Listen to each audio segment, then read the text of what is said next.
Welcome back बच्चों। लो प्यारे बच्चों, स्टार्ट कर रहे हैं नया लेक्चर।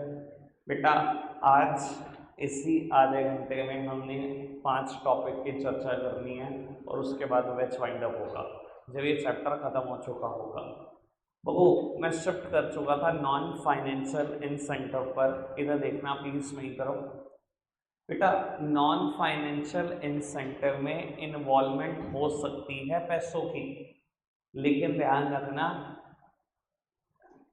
पैसे ना बेटा बहुत बाद में आएंगे, पहले कोई चीज नॉन फाइनेंशियल आ रही होगी और जिक्र भी उसका ही करना है बेटा एक्सप्लेनेशन में। समझ में आ रही है बेटा बात? ठीक है ना। फाइनेंशियल में तो बात ही सिर्फ पैसों की आ रही थी। नॉन फाइनेंशियल में ऐसा हो सकता है कोई चीज ऐसी मिली जिससे बेटा नॉन फाइनेंशियल भी कुछ मिला है और फाइनेंशियल भी कुछ मिला है, पर non financial over and above financial element है। तो बेटा आपको जिक्र उस चीज का करना है, फाइनेंशियल एलिमेंट का जिक्र करना ही नहीं। ठीक है, ये भी पता लग जाएगा किस चीज की बात कर रहा हूं मैं बेटा। जब फाइनेंशियल पढ़ रहे थे हम इंसेंटिव, तो सबसे पहली चीज जो आपको मोटिवेट करती थी वो करती थी आपकी बेसिक पे। यहाँ पर मैंने बताया था कोई चीज सबसे पहले आपको मोटिवेट करेगी, वो है बेटा आपकी रैंक इन द ऑर्गेनाइजेशन, आपकी पोजीशन इन द ऑर्गेनाइजेशन। और मैंने अपना एग्जांपल भी दिया था कि बेटा एट द एज ऑफ 24 अगर आप सीधा ब्रांच मैनेजर बनते तो बेटा बड़े ब्राइट चांसेस थे कि जीएम रिटायर होते। एक बहुत बड़ा सोर्स ऑफ मोटिवेशन था ये। ठीक है जी, इतनी बात समझ में आ गई थी, आगे बढ़ सकते हैं बाबू। Next one is career advancement opportunity. Heading NCERT ने यही दी हुई है और यही लिखोगे। अगर मुझे बस समझाना हो तो बेटा मैं इसके बारे में एक ही वर्ड बोलना चाहता हूं, प्रमोशन। बेटा प्रमोशन ऑर्गेनाइजेशन में सोर्स ऑफ मोटिवेशन है कि नहीं? अब देखो promotion also involve some money. अगर प्रमोशन होगा तो ऐसा नहीं हो सकता कि सैलरी में इंक्रीमेंट ना हो, वो होगा ही होगा। पर बाबू यहाँ मैं सैलरी की बात ही नहीं कर रहा हूँ बेटा। प्रमोशन से क्या होता है, कहीं ना कहीं आपकी अथॉरिटी भी बढ़ती है। अथॉरिटी मतलब पावर। कहीं ना कहीं आपकी रिस्पॉन्सिबिलिटी भी बढ़ती है, मतलब रिस्पॉन्सिबिलिटी। कहीं ना कहीं मिलने वाली फैसिलिटीज भी बढ़ती हैं। पहले बेटा सबके साथ बैठकर एक कूलर शेयर करते थे, मिडल लेवल पे थे। आज टॉप लेवल पे पोस्टेड हो बेटा, कैबिन भी अलग है, एसी है, फैसिलिटी भी बढ़ती है। पहले क्या करते थे बेटा, ऑटो से आते थे रोज। आज बेटा ऑर्गेनाइजेशन की गाड़ी है। समझ रहे हो बेटा कैसे मोटिवेशन नहीं होगा इतनी फैसिलिटी खाने के बाद, इतनी पावर लेने के बाद? समझ में आ रहा है बेटा? Promotion is the source of motivation. कोई दिक्कत कोई परेशानी तो नहीं, सिंपल है बात, आगे बढ़ सकते हैं बाबू। एक हेडिंग आती है शायद 5th नंबर पर होगी नोट्स में, क्या है? Employee recognition programme. दिखाई दे रहा है? 6th नंबर पे नहीं यार, 5th पे होगी। एम्प्लॉय पार्टिसिपेशन की तो बात ही नहीं करी मैंने। क्या है? पढ़ो क्या है, पता नहीं कहाँ है यार, 6th है। मैंने कहा यार इतना तो टाइम मुझे पढ़ाते होगा, 6th नंबर मैंने तो आज तक नहीं लिखी बेटा। 4th नंबर पर हेडिंग है एम्प्लॉय रिकॉग्निशन प्रोग्राम। सामने देखना बाबू, ज्यादातर ऑर्गेनाइजेशन अपने अच्छे एम्प्लॉइज को वर्ड ऑफ एप्रिसिएशन जरूर देती है, उनके टैलेंट को जरूर रिकॉग्नाइज करती है। और बेटा टैलेंट रिकॉग्निशन ही एम्प्लॉय के लिए सोर्स ऑफ मोटिवेशन है। एक एग्जांपल देता हूँ, शायद सबने देखा हो, शायद ऐसा सबने देखा हो बाबू। डोमिनोज जब आप जाते हो ना, तो डोमिनोज में ना एक वॉल है जहाँ उन्होंने एक फ्रेम बनाया हुआ है, ठीक है, और वहाँ लिखा हुआ है सेल्स गुरु। और हर मंथ ना जो भी एम्प्लॉय जिसकी भी आईडी से सबसे ज़्यादा सेल्स होती है, सबसे ज़्यादा बिलिंग होती है बेटा, उसकी फोटो वहाँ चिपकती है। ठीक है जी, और नीचे वर्ड ऑफ एप्रिसिएशन लिखे हुए। ठीक है ना। अब आप सोचो बेटा, मैं कहता हूँ ये रिसेप्शन है डोमिनोज का, बिल्कुल बराबर में, बिल्कुल बगल में ही फोटो लगी हुई है कि आप यहाँ ऑर्डर कर रहे हो। ऐसा हो नहीं सकता कि नजर ना जाए, कितना बड़ा डोमिनोज है सर। हम नजर जाती है, हम एम्प्लॉय भी देखते हैं, अच्छा सामने खड़ा हुआ दिख भी रहा होता है सर। कितना बड़ा मोटिवेशन है उसके लिए कि उसके टैलेंट को रिकॉग्नाइज कर रही है ऑर्गेनाइजेशन। ज्यादातर ऑर्गेनाइजेशन अपना employee of the month declare करती हैं, ज्यादातर ऑर्गेनाइजेशन। इवन बेटा they are having a display board, they are having a billboard, जहाँ पर बेटा फोटोज भी डिस्प्ले की जाती हैं, उनकी परफॉर्मेंस भी डिक्लेयर की जाती है। सर कैसे मोटिवेशन ये है? मैं बता देता हूँ। सरस्वती विहार से 6 साल बाद, मतलब निकलने के 6 साल बाद, तो उनकी एक नई बिल्डिंग बनी। तो बच्चों ने बताया जी एक पास्ट परफॉर्मेंस का ना इन्होंने एक बोर्ड बनवाया है, ठीक है ना, कौन कौन कॉमर्स साइड का टॉपर है। तो मुझे बता रहे थे बच्चे जी आपका नाम है, मैंने आज तक नहीं देखा, ठीक है जी। 2016 में वो लगा, 2024 हो गई, मैंने आज तक नहीं देखा, कभी मेरा जाना ही नहीं हुआ उस तरफ, ठीक है ना, या ऐसा कुछ फॉर्मल कोई चीज़ ही नहीं है, इवेंट ही नहीं है कि मुझे बुलाया उन्होंने और मैं गया। पर बाबू मुझे लगता है जब बच्चे बताते हैं a source of motivation for me, ठीक है ना, बहुत सारी दुनिया है भैया जो इससे मोटिवेट नहीं होती, ठीक है ना, जिनको नॉन फाइनेंशियल चीज़ें चाहिए, चाहे एक मोमेंट पे छोटी सी ट्रॉफी क्यों ना हो, बस उसने टैलेंट को रिकॉग्नाइज कर लिया, सब कुछ कर लिया। कोई दिक्कत कोई परेशानी तो नहीं? समझ में आती है बात? 3 बातें बिल्कुल क्लियर हैं, स्टेटस, प्रमोशन और एम्प्लॉय रिकॉग्निशन प्रोग्राम। आगे बढ़ सकते हैं बाबू। एक हेडिंग लिखी होगी जॉब सिक्योरिटी 5th नंबर पर। बेटा इंडिया जैसा देश जहां 25 से 30 करोड़ लोग अनएम्प्लॉयड हों, अगर मेरा एम्प्लॉयर जॉब सिक्योरिटी देता हो तो कैसे मोटिवेशन ना मिले? ऑल्दो पर्सनली सिर्फ मेरी अपनी राय है कि मुझे जॉब सिक्योरिटी जैसी चीज़ें पसंद नहीं है, क्योंकि क्या होता है बेटा, इसके पॉजिटिव कम और नेगेटिव ज़्यादा पॉइंट दिखते हैं। Even in the government job आज की तारीख में जॉब सिक्योरिटी हर जगह पर आपको दिख जाएगी गवर्नमेंट जॉब में।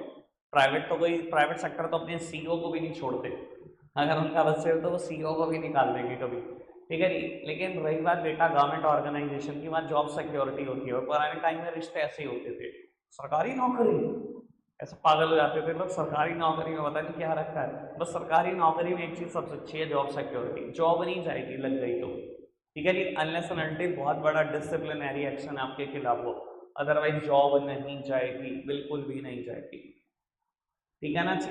लोगों के लिए सोर्स ऑफ मोटिवेशन हो सकता है, पर बेटा नेगेटिव पॉइंट की बात करूँ तो बेटा कमिटमेंट कहीं ना कहीं रिड्यूस हो जाती है, कहीं ना कहीं वो एंथुसियाज्म जो होता है ना काम करने का, वो खत्म हो जाता है। अब इंसान को पता है भाई मेरी तो जॉब सिक्योर है, ठीक है जी, आप बैंक में पोस्टेड हो, 10 बजे आना है, 5 बजे जाना है, भाई आपके काम करने की स्पीड इतनी स्लो होती है ना, बस ये आप ही जानते हो, ठीक है ना, और कोई नहीं बता सकता, ठीक है ना जी। भाई प्राइवेट बैंक वाले ऐसे नोट गिन रहे होते हैं, उनको परफॉर्मेंस बेस्ड बोनस मिलना है, उनका सब कुछ परफॉर्मेंस पे चलना है, वो तो ऐसे गिन रहे होते हैं नोट।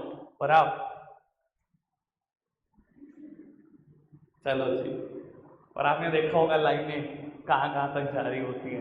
तो सर ये हालात है बस, जॉब सिक्योरिटी की वजह से ये दिक्कत आती है, बस ये नेगेटिव बात है, ठीक है जी। हाँ, सोर्स ऑफ मोटिवेशन तो है, 30 करोड़ लोग अनएम्प्लॉयड है देश में, अगर एक आदमी को जॉब सिक्योरिटी मिले तो उसे तो बहुत अच्छा लगेगा कि अब तो जॉब जाती है, अब तो बैठेगा बस मैं ठाट से, ठीक है जी। बाबू एक हेडिंग आ रही है, मैंने पिछले वीडियो पर छोड़ी है, जॉब एनरिचमेंट। इसका एग्जाम्पल सुनना, थोड़ा तगड़ा पॉइंट है बेटा। एक टाइम की बात है, 2017 डिमोनेटाइजेशन के आसपास, डिमोनेटाइजेशन निकल गया था शायद, तो मैंने ना 2-3 एम्प्लॉइज़ को ना जॉब पर रखा, और जॉब पर रखा लगभग अप्रैल मंथ में, 17 में। 2 स्टाफ थे, मतलब पढ़े हुए हैं मुझसे, दोनों बच्चे घर से थोड़ा सा फाइनेंशियली वीक थे, तो मैंने उनको रख लिया अपने ऑफिस में। और जब उनको रखा तो उनको ना टाइपिंग भी नहीं आती थी, मतलब ईमेल आईडी भी बनानी नहीं आती थी, ये हालात थे उनके, कंप्यूटर भी ढंग से नहीं चलाना आता था। मैंने उनको रखा, मैंने कहा तुम्हारा काम सिर्फ बहुत ज़रा सा है, तुम नोट्स बनाओ, दैट्स इट, और कुछ नहीं करना अभी ऑफिस में। उस टाइम पर मेरे पास भी क्लाइंट कोई बहुत ज़्यादा नहीं थे, ठीक है ना। तो ये 2016 की बात है, अप्रैल 2016। तो उन्होंने नोट्स टाइप करने शुरू करे, लगभग नोट्स टाइप हो गए मेरे 2-2.5 महीने में, ठीक है जी। पूरा अप्रैल काम किया, पूरा मई, जून का आधा मंथ किया, पूरा मंथ काम किया, सैलरी लेते गए। अब वो खाली हो गए 1 जुलाई को, कहते भैया क्या करें? मैंने कहा अभी तो कुछ काम नहीं है, बैठो, कोई टेंशन मत लो, बैठो, सैलरी मिलेगी। पूरा जुलाई खाली बैठे, बहुत परेशानी से कहते हैं भाई। लगता है जब बहुत काम मिलता है तो बहुत दर्द होता है, जब नहीं मिलता तो उससे ज़्यादा दर्द होता है, ठीक है ना। अभी आपका शरीर पता क्या चाह रहा है, छुट्टियां दे दो यार, छुट्टियां, ऐसा चाहता है, ऐसा मन करता है छुट्टियां में। यकीन मानना, आज चाहे ये बात रिकॉर्ड करके सबको वीडियो भेज दूंगा, लिंक भी भेज दूंगा इसका कटिंग करके इस बात की, 1 महीना नहीं बीतेगा बोर्ड के पेपर हुए, दुखी हो जाओगे। सिर्फ 1 महीना भी नहीं होगा। मैम ये चीज़ 10th में शायद नहीं, 10th में इतनी फील नहीं हुई होगी क्योंकि 11th की ट्यूशन अगले दिन से शुरू हो गई होगी। अभी ना मैं आपको मैसेज छोड़वाता हूँ 12th के बच्चों के, ठीक है ना। अभी कल सीए फाउंडेशन का रिजल्ट आया, मेरे पास 3-4 बच्चे थे जिन्होंने सीए फाउंडेशन दिया। फाउंडेशन के पेपर होने में और रिजल्ट आने में 1.5 महीने लगे भाई साहब। उन्होंने मैसेज कर करके परेशान कर दिया, भैया इंटरमीडिएट शुरू कर लें, भैया आगे बढ़ जाए। मैं कहा नहीं, बिल्कुल नहीं करना, क्योंकि सीए में बेइज्जती बहुत होती है, गलती से भी रह जाओ, रह हो भी सकता है। मैंने कहा बिल्कुल नहीं शुरू करना, खाली बैठो। 15 दिन के बाद ही मैसेज आने शुरू हो गए, भैया टाइम नहीं पास हो रहा, करे क्या, ये लगता है भाई। तो उनके साथ भी यही हो रहा था, मेरे बच्चों के साथ भी। 1 जुलाई से लेकर 31 जुलाई आ गई भाई, कोई काम ही नहीं करा, खाली बिल्कुल ऑफिस में, ठीक है ना। 1-2 क्लाइंट उस टाइम पर नया था, नया नया सीए बना था, 1-2 क्लाइंट की एंट्री होती थी, उनको भी कंसल्टेंसी मैंने देनी है, उन्होंने क्या करना है, वो भी खाली बैठे। जुलाई बीत गया, अगस्त बीत गया, सितंबर बीत गया, बहुत परेशान। आए 1 अक्टूबर के आसपास मेरे पास कि भैया हम लेफ्ट कर रहे हैं, या तो कोई काम बता दो, नहीं तो हम लेफ्ट कर रहे हैं। मतलब 3 महीने बैठ के सैलरी दी मैंने, सिर्फ बैठ के सैलरी भी नहीं खाई जा रही। और एक्चुअली में ऐसा हुआ था, ये कोई मेरा एग्जाम्पल नहीं है। तो मैंने ना अक्टूबर 1 से क्वेश्चन पूछा, मैंने कहा तुम्हें और कुछ काम सिखाऊं, इंटरेस्टेड हो। मतलब मैंने कहा नोट्स टाइपिंग तो चलती रहेगी, ये कोई बहुत बड़ा काम नहीं है, एक बार नोट्स बन गए यार, रिवीजन में फिर थोड़े बहुत चेंजेस करते हैं हम, नए नोट्स लाते हैं, नए सैंपल पेपर बनाते हैं, बस इसके अलावा तो कुछ है ही। तो उन्होंने कहा ठीक है, आप कुछ नया सिखा दो। उस टाइम पर जीएसटी की अनाउंसमेंट हो चुकी थी, जीएसटी 1 जुलाई 2017 को लगा, अक्टूबर 2016 की बात बता रहा हूँ तुम्हें, अनाउंसमेंट हो चुकी थी। मैंने कहा सीखोगे, कह रहे हाँ। मैंने कहा पूरे इंटरेस्टेड हो गए, ठीक है। मैंने कहा सीखो, और मैंने उनको पूरा जीएसटी सिखाया, ठीक है ना, 5-6 महीने लगाकर, ठीक है। खुद भी पीएचडी हुआ, उनको भी पीएचडी कराई। बेटा आज तक मेरे ऑफिस में, आज तक वो स्टाफ मेरे ऑफिस में। बात बड़ी सिंपल सी है बेटा, कई बार ना आपके लिए मोटिवेशन होता है more variety of work content, more autonomy, more responsibilities, more power. ये चीज़ें बेटा आपके लिए बहुत बार सोर्स ऑफ मोटिवेशन होता है। मैंने करा क्या आपको बता देता हूँ प्रैक्टिकली। जॉब एनरिचमेंट हेडिंग का नाम है, मैंने उनकी जॉब को एनरिच किया,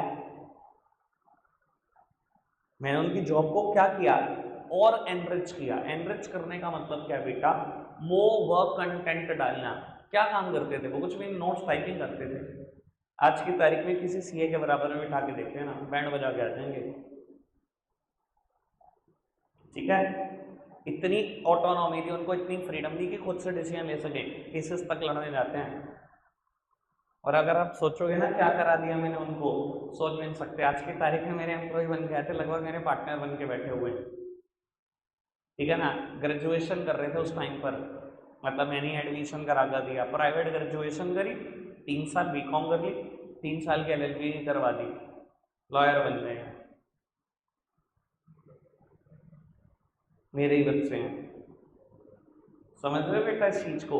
मैंने उनको यही चीज़ समझाई, देखो कई बार क्या होता है, अपने लिए सोचना हमेशा सही नहीं होता। मैंने उनको यही समझाया, मैंने कहा कल को तुम्हारा अलग काम करने का भी मूड बनता है तो तुम डिग्री तो कर ही लो, डिग्री नहीं होगी तो बेटा शायद कोई ऑफिस में कदम भी ना रखे, तो डिग्री भी करवा दी, लॉ भी करवा दी।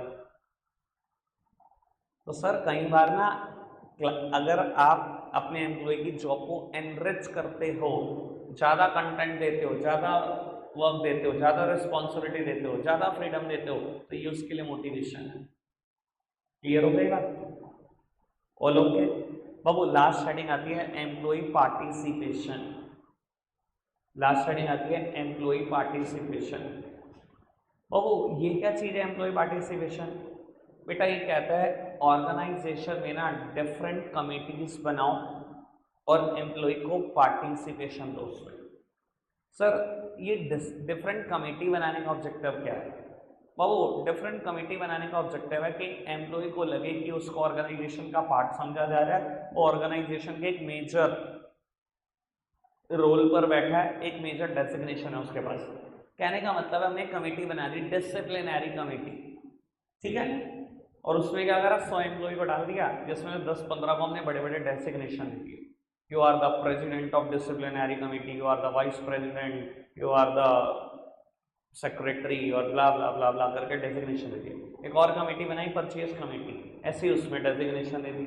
एक और कमेटी बनाई ज्वाइंट मैनेजमेंट कमेटी, ऐसे उसमें डेजिग्नेशन दे दिए। बहुत सारी कमेटी बना दी, बहुत सारे एम्प्लॉय को पोस्ट कर दिया और बहुत सारे डेजिग्नेशन बांटने शुरू कर दिए।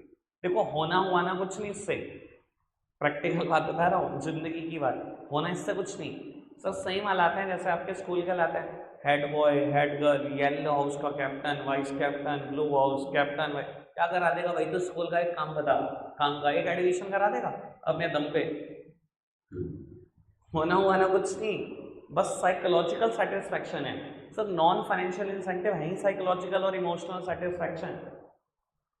जानबूझ के ये कमेटीज हमने क्रिएट करी, जानबूझ के एम्प्लॉइज में पोस्ट करे बहुत सारे और उनको डेजिग्नेशन दिए, बांटे कि उनको फील आए कि वो ऑर्गेनाइजेशन का पार्ट समझे जा रहे हैं, ऑर्गेनाइजेशन की बड़ी इंपॉर्टेंट कमेटी के प्रेसिडेंट सेक्रेटरी बनकर बैठे हुए हैं। कुछ नहीं होना, लेकिन साइकोलॉजिकल सेटिस्फैक्शन है।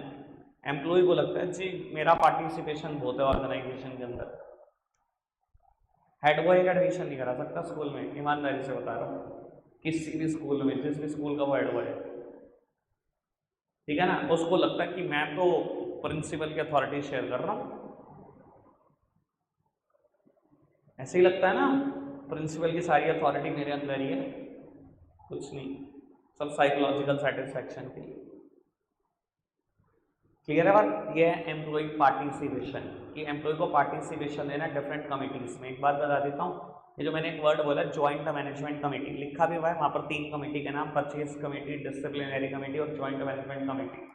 पेपर में एक बार केस स्टडी आ गई थी इस वर्ड पर, बोर्ड के पेपर में, तो कभी कभी कोई वर्ड बड़े काम के होते हैं, ठीक है ना जी। और मैं दिखाऊंगा केस स्टडी जब मैं शुरू करूंगा, पक्का दिखाऊंगा ये केस स्टडी भी आपको।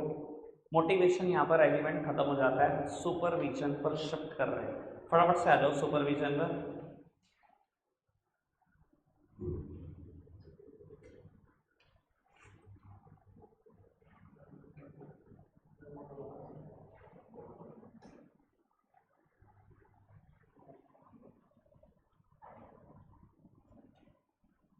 इधर देखना बेटा, और वो मेरी तरफ देखो प्लीज बेटा। एलिमेंट है सुपरविजन, 2 अलग अलग वर्ड से मिलकर बना है, सुपर प्लस विजन। सुपर का मतलब होता है ओवर एंड अबव, और विजन का मतलब देखना। और वो बड़ी सीधी सी बात है, सुपरविजन का मतलब होता है किसी के काम को देखना कि कोई काम ठीक भी कर रहा है क्या नहीं। बेटा सुपरवाइजर एक ऐसी पोस्ट है जो लोअर लेवल पर होती है, और सुपरवाइजर का काम होता है उसके अंडर जितने भी वर्कर्स काम कर रहे हैं उनके काम को देखना। एक डेफिनेशन है डेविस की, मैंने लिखी भी है बेटा। Supervision is the function of ensuring that work is being done as per plan and instruction. इधर देखना, सुपरवाइजर का काम ही क्या है बेटा? ये एंश्योर करना कि काम हो भी रहा है कि नहीं as per plan and instruction. ये plan and instruction middle level से सुपरवाइजर के पास आते हैं, और सुपरवाइजर क्या करता है? ये एंश्योर करता है that work is being done as per plan and instruction और नॉट। समझ में आ गया भाई? सुपरविजन का मतलब क्या है? किसी के काम को देखना बस कि वो काम ठीक भी हो रहा है कि नहीं। Basic function of supervisor. कोई दिक्कत, कोई परेशानी तो नहीं? समझ में आ रही है बात? बाबू एक टॉपिक स्टार्ट होता है रोल ऑफ सुपरवाइजर, ठीक है, दिखाई दे रहा है आपको? क्या है? 8 हेडिंग लिखी हुई हैं। सबसे last heading analysis of work performed. इधर देखना मेरी तरफ। बाबू पेपर में रोल ऑफ सुपरवाइजर आ जाए या लोअर लेवल के फंक्शन आ जाए, एक ही बात है, चैप्टर नंबर 1 मैंने अभी कराया नहीं, मैंने वहाँ फंक्शन पढ़ाने हैं आपको टॉप लेवल, मिडल लेवल और लोअर लेवल के, ठीक है। लोअर लेवल के फंक्शन, क्योंकि सुपरवाइजर एक लोअर लेवल की पोस्ट है, या सुपरवाइजर का रोल बिल्कुल एक जैसी चीज है। प्लीज मेरी तरफ देखना ताकि मैं आपको क्लियर कर सकूं। मैं बता रहा हूँ 1.5 मिनट लगेगा नहीं, रोल ऑफ सुपरवाइजर खत्म हो जाएगा, इसलिए सामने देखते रहना, पता लगे आपको टावर खत्म हो गया। बाबू ये दिखाई दे रहा है, supervisor is the link between the management and the worker. Supervisor link है मिडल लेवल और वर्कर के बीच में, दिखाई दे रहा है बाबू। तो मिडल लेवल के order, instructions, guidelines pass on करता है सुपरवाइजर टू द वर्कर, और इनकी प्रॉब्लम, ग्रीवेंसेस पास ऑन करता है to the middle level manager. समझ में आ रही बात? क्योंकि बेटा आप ही एकलौता ऐसा लेवल हो जो वर्कर के डायरेक्ट कांटेक्ट में है, तो बाबू आपको ऐसा गाइड, ऐसा फिलोसोफर, ऐसा फ्रेंड काम करना है वर्कर के साथ। समझ में आ रही है बात? बाबू आप ही डायरेक्ट कांटेक्ट में हो वर्कर के साथ, तो बाबू ऑन द जॉब ट्रेनिंग कौन देगा वर्कर को? आप ही दोगे सुपरवाइजर साहब, और कौन देगा ऑन द जॉब ट्रेनिंग? ठीक है। वर्कर आपस में लड़ाई झगड़ा ना करे, ये किसकी जिम्मेदारी होगी? लोअर लेवल की होती है, यानी कि घूम फिर के सुपरवाइजर की ही होती है। ठीक है जी। वर्कर को मोटिवेट कौन करेगा? आपको पता है ना मोटिवेशन क्या है? इनकी जरूरत को जानना और उसको सेटिस्फाई करना मोटिवेशन है। मोटिवेशन का बेस क्या है? वर्कर की जरूरत जानना, उसको सेटिस्फाई करो। कौन करेगा वर्कर को मोटिवेट? आपके अलावा कोई है टच में इनके? वर्कर को मोटिवेट करने का काम आपका होगा। मोटिवेशन क्या, मैंने भी बताया बाबू। वर्क लीडरशिप क्वालिटी आपके अंदर होनी चाहिए। वर्कर आपके बिहेवियर से इन्फ्लुएंस हो, ऐसा बिल्कुल इंश्योर करो। याद है ना लीडरशिप क्या होती थी? अपने बिहेवियर से किसी को इन्फ्लुएंस करना और उसको कहना ग्रुप गोल्स अचीव कर। याद है मैंने बात बोली थी जब लीडरशिप की quality of a good leader पढ़ा रहा था कि लीडरशिप में दूसरे एलिमेंट आते हैं। वहां था ना मोटिवेशन स्किल और कम्युनिकेशन स्किल। आज सुपरविजन पढ़ा रहा हूं, मैंने अभी मोटिवेशन स्किल की भी बात कर दी और लीडरशिप स्किल की भी बात कर दी। ठीक है जी। Analysis of work being performed, बेटा वर्कर के काम को चेक करना, फिनिश गुड्स को इंस्पेक्ट करना आपकी ही जिम्मेदारी है कि वो जो फिनिश गुड्स बना रहे हैं वो ठीक भी बन रहे हैं कि नहीं, in the size, in the measurement, in the weight. खत्म हो गया? पढ़ना पढ़ लो, 8 के 8। शुरू के 3 एक जैसे हैं, बस मैंने हेडिंग थोड़ी स्मार्टली बनाई है कि पता न लगे। शुरू के 3 बिल्कुल एक जैसे हैं, फटाफट से 8 पढ़कर बता दो बाबू। जो नेक्स्ट टॉपिक सुपरविजन का है वो कट हो चुका है, सिलेबस में नहीं, तो सुपरविजन खत्म हो गया हमारा। फर्स्ट पेज पर आ जाओ, बिल्कुल पहले पेज पर डायरेक्टिंग के, पता नहीं क्या बात है, पहला टॉपिक सबसे लास्ट टॉपिक। बाबू पढ़ना शुरू करते हैं। पहला टॉपिक डायरेक्टिंग के कुछ फीचर्स दिए गए हैं, सब सामने देखेंगे बेटा। सिर्फ हेडिंग पढ़ो और उसके बाद सामने देखो। 4-5 हेडिंग है, पहले मेरे को 4 हेडिंग करानी है। 4 हेडिंग कराने में 4 मिनट लगेंगे, आप सामने देखते जाना हेडिंग बोलकर। पहली हेडिंग क्या? Directing initiates action. किसी को कुछ जानना है इसके बारे में? क्योंकि मैंने हजारों बार बात करी है उस टेबल की। प्लानिंग क्या करता है मैंने बताया हुआ है, ऑब्जेक्टिव सेट करना प्लानिंग का काम है। ऑर्गेनाइजिंग में हम सारे रिसोर्सेज इकट्ठे करते हैं, लेकिन ह्यूमन रिसोर्सेज नहीं, स्टाफिंग में ह्यूमन रिसोर्सेज आते हैं। 3 फंक्शन तक क्या करा? ऑब्जेक्टिव सेट करा, इस ऑब्जेक्टिव को अचीव करने के लिए जो जो रिसोर्सेज चाहिए, चाहे वो फाइनेंशियल और फिजिकल रिसोर्सेज हैं, चाहे वो ह्यूमन रिसोर्सेज हैं, इकट्ठे कर लिए। ऐसा बोला जाता है डायरेक्टिंग इनिशिएट्स एक्शन। कम से कम 20 बार बोल चुका हूँ। Actual working starts with the directing only. Clear है बात? आगे बढ़ना। Directing take place at every level of management. That simply means directing is pervasive. Directing take place at every level of management. मतलब directing pervasive है। Pervasive का मतलब समझते हो? Present everywhere. देखो बेटा एक बात समझाने की कोशिश करता हूं आपको। अगर आप ये कहोगे ना कि सारी की सारी डायरेक्टिंग लोअर लेवल से चल रही है, 100% of the directing done from the lower level management, sir आप गलत हो। मैनेजमेंट का हर फंक्शन हर लेवल पर परफॉर्म होता है, बस उसका एक्सटेंट कम या ज्यादा हो सकता है। इधर देखना, मैं सुनता हूं कई बार बच्चे कहते हैं 100% of the planning is done by the top level management. बेटा किसने सिखाया ये बेवकूफी आपको? मैनेजमेंट का हर फंक्शन हर लेवल पर परफॉर्म होता है, बस उसका एक्सटेंट कम या ज्यादा हो सकता है। आप ये कहो most of the planning is done by the top level management, मैं बर्दाश्त कर लूंगा। 90% प्लानिंग टॉप लेवल ही करता है। 5-7-10% प्लानिंग मिडिल लेवल करता है, 2-3% प्लानिंग लोअर लेवल भी करता है, प्लानिंग भी सब करते हैं, ऐसे ही डायरेक्टिंग सब करते हैं बाबू। अच्छा एक बात बताओ, अभी हमने देखा कम्युनिकेशन, वर्कर के साथ कम्युनिकेशन, 4 एलिमेंट देखे ना, वर्कर के साथ कम्युनिकेशन कौन बिठाता है, ठीक है लोअर लेवल बिठाता है, ठीक है।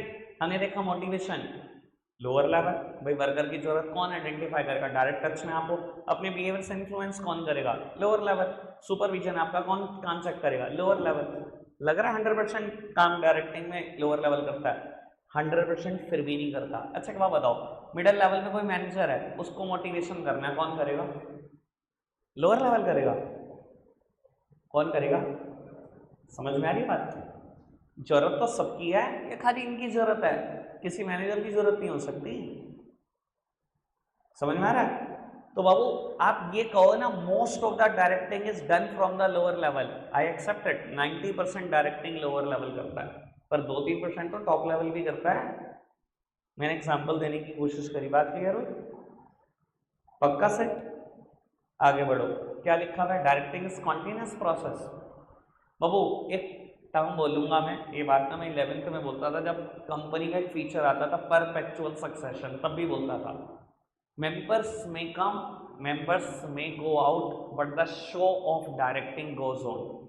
इसका मैटर यही लिखना बस। पता नहीं कितने इंसान आएंगे और कितने चाहते रहेंगे ऑर्गेनाइजेशन से, पता कितने एम्प्लॉय आएंगे कितने जाएंगे, पर डायरेक्टिंग चलती रहेगी। भाई डायरेक्टिंग एक ऐसी चीज़ है जो ऑर्गेनाइजेशन के बंद होने के बाद ही बंद हो सकती है। डायरेक्टिंग में क्या होता है, एक्चुअल वर्किंग होती है, बंद करा सकते हो एक्चुअल वर्किंग, काम बंद करा सकते हो, काम बंद करा दोगे ऑर्गेनाइजेशन बंद। तो डायरेक्टिंग तभी खत्म होगा बेटा जब ऑर्गेनाइजेशन खत्म होगी, directing is a continuous one, ठीक है ना। एक्चुअल वर्किंग कभी नहीं रोकी जा सकती ऑर्गेनाइजेशन में। क्लियर है तीनों आइडिया? फोर्थ क्या है, directing flows from top to bottom. इधर देखना, ये तो एक सेकंड में क्लियर है, डायरेक्टिंग का फ्लो टॉप से बॉटम है। क्यों? तो समझदार को इशारा काफी, भाई आप ही तो अपने बिहेवियर से इन्फ्लुएंस करोगे वर्कर को, आप ही तो इनका काम चेक करोगे, क्या वर्कर चेक करेंगे लोअर लेवल का काम? डायरेक्टिंग का फ्लो टॉप से बॉटम है।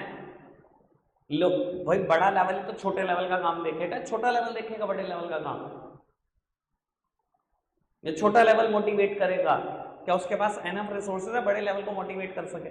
टॉप लेवल ने कह दिया मेरी जरूरत है 1 करोड़ रुपए महीना मेरे को सैलरी मिले, मिडिल लेवल का दिखा मैं दे दूंगा, है उसके पास रिसोर्सेस? सर आपके पास रिसोर्सेज हैं, आप ही तो इनकी नीड सेटिस्फाई कर सकते हो।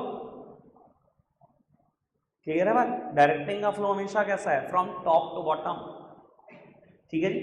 बाबू फिफ्थ हेडिंग लिखी हुई है, directing bring stability and balance. अभी मैं बता नहीं सकता, 1 मिनट के बाद बताऊंगा। आगे बढ़ो, इंपॉर्टेंस ऑफ डायरेक्टिंग छोड़ो, उसके बाद एक टॉपिक आ रहा है बेटा, प्रिंसिपल्स ऑफ डायरेक्टिंग, ठीक है। आओ जी, लास्ट टॉपिक, चैप्टर खत्म करने जा रहे हैं, उसके बाद वो हेडिंग भी हो जाएगी जो अभी छोड़ी हुई है। बाबू प्रिंसिपल्स ऑफ डायरेक्टिंग का क्या मतलब है? जब आप टॉपिक का बेस पढ़ोगे तो टॉपिक का बेस ये कहता है कि अगर आप चाहते हो ना आपकी डायरेक्टिंग बहुत अच्छी हो, तो बेटा ये कुछ प्रिंसिपल्स हैं जो फॉलो करने पड़ेंगे। देखो बात बड़ी सिंपल सी है, एक ऑर्गेनाइजेशन में हजारों लाखों एम्प्लॉय काम कर रहे होते हैं, पता नहीं कितने बैकग्राउंड से होते हैं अलग अलग, कितने रिलीजन को मानने वाले हैं, कितनी कास्ट को मानने वाले हैं, कितनी अलग अलग लैंग्वेजेस को बोलने वाले हैं। सर अगर आपको लगता है कि मेरी डायरेक्टिंग बहुत अच्छी दिखनी चाहिए, तो सर ये कुछ प्रिंसिपल है जो आपको अपने कंडक्ट में उतारने हैं। 6 प्रिंसिपल का जिक्र करता है ये, कुछ प्रिंसिपल फेल के प्रिंसिपल भी दिखेंगे आपको। देखना एक जरा, प्रिंसिपल दिख रहा होगा यूनिटी ऑफ कमांड, दिखाई दिख रहा है? याद है यूनिटी ऑफ कमांड क्या कहता था? पता नहीं भैया तुम्हें कब कुछ याद आएगा। कमांड देने वाला बंदा हमेशा एक हो। बेटा 2 सुपीरियर मिलके एक सबऑर्डिनेट को कमांड देंगे, ऐसी सिचुएशन का जिक्र फ्योल कभी नहीं करता। भाई एक सुपीरियर हो, उसके नीचे चाहे 10 सबऑर्डिनेट हो, इधर आइडियल सिचुएशन चलेगा। लेकिन अगर 2 सुपीरियर भी मिलकर एक सबऑर्डिनेट को कमांड देंगे, बेटा इट विल क्रिएट chaos। याद है बहुत सारी बातें करी थी मैंने, अगर और बताना चाहूँ तो बता सकता हूँ। बेटा इट विल क्रिएट कंफ्यूजन। एक सबऑर्डिनेट है सी, उसके 2 सुपीरियर हैं ए और बी, दोनों ने उसको आज काम दे दिया और इतना दे दिया कि दिन भर का काम है उसके पास। भाई कंफ्यूजन हो रही है, उसे समझ नहीं आ रहा ए की सुनो या बी की सुनो, उसके लिए तो दोनों बराबर। ठीक है जी, पहली बात। दूसरी बात, बेटा वो कंफ्यूज ना भी हो, वो नोइंगली बच सकता है काम करने से। ए ने पूछा भैया मेरा काम हो गया, सर बी ने भी दिया था सर, आज तो मैंने सारा काम बी का किया, चल कोई नहीं मेरा दिल कर दिया। बी ने पूछा जी मेरा काम हो गया, सर आज तो सर मैंने ए का काम किया, उन्होंने बहुत सारा काम किया, बस हो गया काम, नोइंगली भी बच सकता है। तीसरी बात, बेटा अगर सी थोड़ा सा समझदार हो, ए और बी को आपस में लड़वा देगा, ईगो क्लैशेस, थोड़ा तरीका बोलने का अलग हो जाए ना उसका, सर बी का काम ज़्यादा इंपॉर्टेंट था तो आज मैंने बी का करा, ए कहेगा अच्छा हम दोनों सेम लेवल पे हैं, बी का काम ज़्यादा इंपॉर्टेंट था, आजा तुझे बताता हूँ, वो बी से ही ना लड़ाई करा दे एक ही, ए और बी को ही ना पिटवा दे, तो ये प्रॉब्लम आती है यूनिटी ऑफ कमांड ना हो तो। याद आ गई बात सारी? ठीक है बाबू, एक हेडिंग है हार्मनी ऑफ ऑब्जेक्टिव, दिखाई दे रहा है बाबू? सिक्स्थ प्रिंसिपल था फ्योल का, subordination of individual interest to general interest का कॉपी पेस्ट सेम है, इधर देखना बाबू, individual interest to general interest, याद आई बात कि आपको अपने इंडिविजुअल इंटरेस्ट को इंपॉर्टेंस नहीं देनी, ऑर्गेनाइजेशन के जनरल इंटरेस्ट को देनी है। बड़ी mean by the individual interest, देखो हर एम्प्लॉय का ऑर्गेनाइजेशन को ज्वाइन करने का ऑब्जेक्टिव अलग है, 90% का एक ही ऑब्जेक्टिव है, मेरी सैलरी, मेरा बोनस, मेरा इंक्रीमेंट, ये मुझे मिलता रहना चाहिए, ठीक है ना। और फ्योल क्या कहता है, आपको अपने इंडिविजुअल इंटरेस्ट को इंपॉर्टेंस नहीं देनी, आप ऑर्गेनाइजेशन के जनरल इंटरेस्ट प्रॉफिट मैक्सिमाइजेशन को इंपॉर्टेंस दो, अगर ये अचीव हो जाएगा तो ये ऑटोमेटिकली अचीव हो जाएगा। अच्छा क्या बताओ, ऑर्गेनाइजेशन से आर्टिफिशियल पर्सन, उसने क्या खाना है, रिलायंस इंडस्ट्रीज लिमिटेड पैसा कमाती है, रिलायंस ने क्या खा लेना है, रिलायंस को इंसान है, किस में बटेगा पैसा, एम्प्लॉयज में तो बटेगा, समझ में आ रही है बात? तो अब अगर ये अचीव होता है, ये ऑटोमेटिकली अचीव होता है, ये बात एम्प्लॉय समझता नहीं, ये वो फ्योल समझाना चाहता है। ठीक है, दोनों प्रिंसिपल याद आ, मेहनत तो मुझे उतनी करनी पड़ेगी, याद तो तुम्हें देख लाना है, कोई दिक्कत तो नहीं बाबू। पहली हेडिंग है मैक्सिमम इंडिविजुअल कंट्रीब्यूशन और फोर्थ हेडिंग है एप्रोप्रिएटनेस ऑफ डायरेक्टिंग टेक्निक। बेटा फर्स्ट और फोर्थ हेडिंग में कोई अंतर नहीं है, दोनों सेम है, मैं मैटर बता देता हूँ फिर आप एक सेकंड लगाकर पढ़ भी देना। बाबू पहली हेडिंग है मैक्सिमम इंडिविजुअल कंट्रीब्यूशन। बेटा आप देखो, जब आप चाहते हो ना कि मेरी डायरेक्टिंग बहुत अच्छी हो, डायरेक्टिंग अच्छी होने का मतलब ही क्या है कि हर इंडिविजुअल मैक्सिमम कंट्रीब्यूट करे, तो तभी तो एक्चुअल आउटपुट मैक्सिमम होगा, एक्चुअल वर्किंग ही तो होती है डायरेक्टिंग में। हम क्या चाहते हैं, एक्चुअल वर्किंग बेस्ट से बेस्ट हो, एक्चुअल आउटपुट बेस्ट से बेस्ट बने। कहता है अगर आपको हर इंडिविजुअल से उसका मैक्सिमम निकलवाना है ना, use the suitable monetary and non monetary incentives. कहता है यूज करो मॉनेटरी और नॉन मॉनेटरी इंसेंटिव का, मॉनेटरी और नॉन मॉनेटरी मतलब financial and non financial incentive का, अभी खत्म करे मैंने नॉन फाइनेंशियल, लास्ट लेक्चर में फाइनेंशियल करोगे। जो फाइनेंशियल से सेटिस्फाई होता है पैसे दो, जो नॉन फाइनेंशियल से होता है नॉन फाइनेंशियल चीजें ऑफर करो, बस सेटिस्फाई करो उनको। ऐसा करने से क्या होगा, हर इंडिविजुअल मैक्सिमम कंट्रीब्यूट करेगा। फर्स्ट और फोर्थ हेडिंग में सेम बात लिखी है, फटाफट से पढ़कर बताओ जल्दी से। अब देन हेडिंग लिखी है मैनेजरियल कम्युनिकेशन। मैनेजरियल कम्युनिकेशन का क्या मतलब है बाबू? मैनेजरियल कम्युनिकेशन का मतलब है अगर आप चाहते हो आपकी डायरेक्टिंग अच्छी हो तो बेटा across all the organisation communication को परमिट करो और क्लियर इंस्ट्रक्शन भी दो, और ऐसे दो कि वर्कर को पहुंचे। कई बार हालात पता क्या होते हैं बेटा, 3-4 लोग मिलकर प्लानिंग कर रहे हैं, कुछ टॉप लेवल से हैं, कुछ मिडल लेवल से हैं। टॉप लेवल ने मिडल लेवल के एक आधे एम्प्लॉय को बात बता दी, ठीक है जी, उसने सोचा वो एक्सपेक्ट करता है कि फर्दर तक भी पहुंचे। और वो जब एक आदमी को 15 दिन के बाद उस प्लान का पता लगता है, मान लो मिडल लेवल का बंदा, उसको 15 दिन का पता लगा, उसका रिएक्शन पता क्या होता है, हमें क्या, हमें तो कुछ बताते ही नहीं, हम क्यों कुछ देखें। सर आपकी डायरेक्टिंग कभी अच्छी नहीं हो सकती अगर आप अपना communication throughout the organisation permit नहीं करते। आपको दिखेगा ही नहीं आपकी इंस्ट्रक्शन फॉलो हो रही हैं, अगर थ्रू आउट द ऑर्गेनाइजेशन बातें पहुंच ही नहीं रही तो कैसे करोगे डायरेक्टिंग को अच्छा। तो कम्युनिकेशन को परमिट करना जरूरी है थ्रू आउट द ऑर्गेनाइजेशन, और वर्कर का बिहेवियर बहुत बदल जाएगा जब उन्हें बातें घूम घूम के कहीं और से पता लगेंगी और 15-15, 20-20 दिन बाद पता लगेंगी। जबकि प्लान ऑलरेडी 20 दिन पहले बन चुका है। मानते हो ना, ऐसा होता है ना, रियल लाइफ में भी होता है। ठीक है, आपकी फैमिली में कुछ चल रहा है और आपको 15 दिन बाद 20 दिन के बाद पता लग रहा है, या आपकी मदर को या आपके फादर को, तो वो भी बड़ा परेशान होते हैं कि बताओ जी घर में ऐसा कुछ चल रहा है, मुझे बताते कुछ नहीं। वो आपकी डायरेक्टिंग को खराब करता, अच्छा कभी नहीं कर सकता। ठीक है ना जी। And last one is use of informal organisation. ये बड़े काम की बात है बेटा। बाबू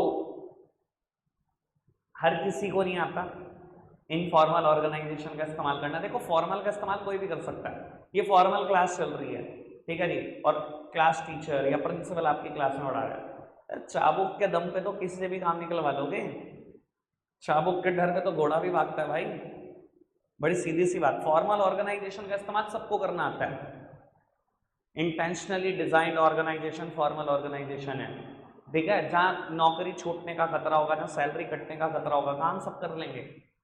कहता है आपको इनफॉर्मल ऑर्गेनाइजेशन का इस्तेमाल करना आना चाहिए। इनफॉर्मल ऑर्गेनाइजेशन समझते हो ना, कोई रूल नहीं है, कोई रेगुलेशन नहीं है, आपको ग्रुप से काम निकलवाना आना चाहिए। इतने मीठे आपके बोल होने चाहिए कि काम करें लोग आपके लिए फ्री में, मजे में, हंस के करें आपका काम। और ये टैलेंट बहुत बड़े रेयर बंदों में है दुनिया में, जिनका काम लोग मजे मजे में कर देते हैं। 10 नहीं 100 काम कर देते हैं, वो 10 बताते हैं, 11 करने को तैयार बैठे हैं। तो कहता है इनफॉर्मल ऑर्गेनाइजेशन का इस्तेमाल करना आना चाहिए। फॉर्मल का तो सारी दुनिया कर रही है।